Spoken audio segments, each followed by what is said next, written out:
So I stayed up and watched, stayed up. I'm old, so 8 p.m.'s late enough for me to be starting a show. Um, I watched the third episode of The Acolyte last night, and I actually recorded something last night, and the tone just felt a little off. It didn't feel like I conveyed the idea that I was looking to. Star Wars is assuredly no more ruined than it was by Book of Boba Fett, or by Season 3 of Mandalorian, or by episodes, 7, 8, and 9? The show continues to struggle with weak dialogue and writing. There's some good acting mixed in, but the pacing and the scene-to-scene cuts and the editing decisions and some bits of dialogue are as weak as some of the other weaker entries in the Star Wars IP. But Star Wars has never had good writing, aside from most of Rogue One and Andor.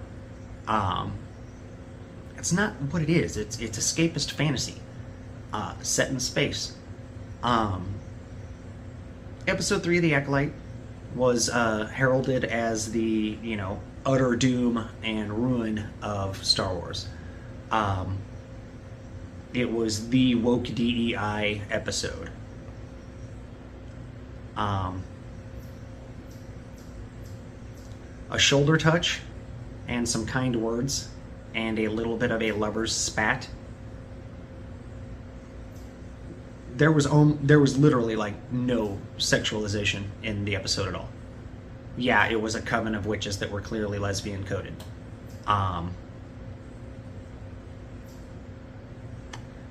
The girls were conceived with the Force. I just don't care.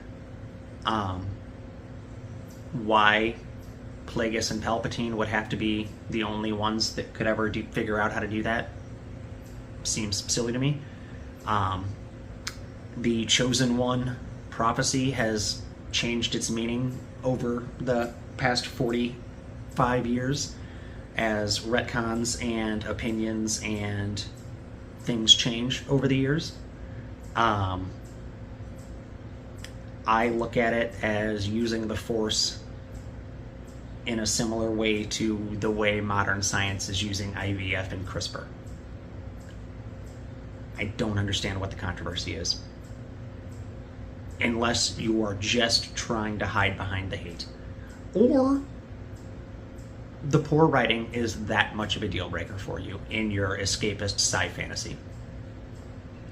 I would argue that there is plenty of high drama science fiction out there. If you want that, watch The Expanse. Any number of other choices. This is escapist fantasy in a sort of science fiction world. And nothing about last night's episode made the series inherently worse or better than it was before the episode. I've said it in comments again and again, and I'm going to say it now out loud.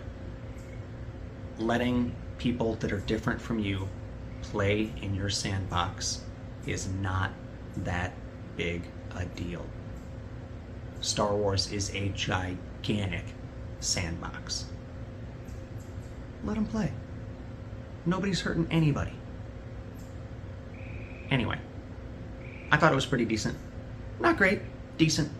I'm going to keep watching because I'm curious where it's going to go. I assume we'll get one more episode of the flashback. I assume we'll get one more episode that is a flashback from May's perspective instead of from Osha's perspective. So I assume we'll see that play out in both ways. We may even see it play out from the Jedi's perspective. There may be 2 more flashback episodes interspersed in the 3 remaining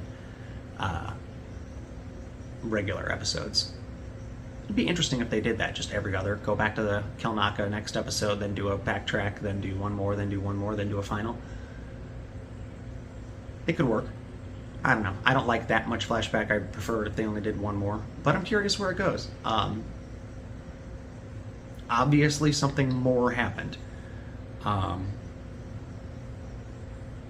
I suspect that the Jedi were a little more forceful in their demands over the girls, and the ladies took it the wrong way, and it turned into a bunch of dead Force users. We'll see what happens though. But anyway, that was my short review of Alkalite episode 3.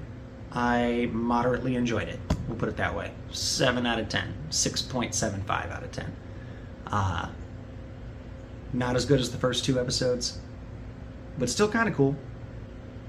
When the Coven leader blanked out that guy's eyeballs, that was pretty cool. That was pretty cool. Torbin's. But yeah, my name's Tim. I'm glad you came by. Hope to see you again sometime.